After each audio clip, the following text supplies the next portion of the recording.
नमस्कार मित्रांनो, हा व्हिडिओ बघा जरा खालती. बघितल्यात निष्ठावंतांची काय परिस्थिती होते. प्रत्येकाने आपल्या मुलाला, आपल्या नवऱ्यांना, आपल्या बायकांना, सुनेंना अशा लोकांना तिकिटी दिल्यात. म्हणजे कार्यकर्ता हा फक्त चादर उचलण्यासाठी आणि वडापाव खाण्यासाठीच आहे, हे आता लक्षात घ्या. आणि सर्वात महत्त्वाची गोष्ट आहे ना, देवेंद्र फडणवीस यांना मानलं पाहिजे. सगळ्यांना लॉलीपॉप दिलंय आणि आता सगळ्यांच्या लॉलीपॉपच्या पूर्ण दांड्या काढून घेतल्या.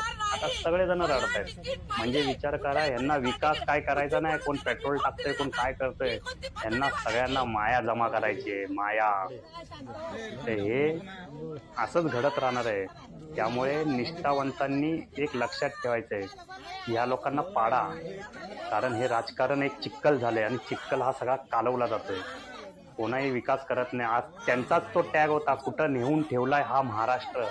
आज ह्यांनीच कुठं नेऊन ठेवलाय महाराष्ट्र.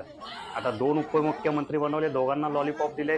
आता दोघंही बिचारे कुवार आहेत. आज सगळ्यात जास्त शिटा भारतीय जनता पार्टीचे आहेत.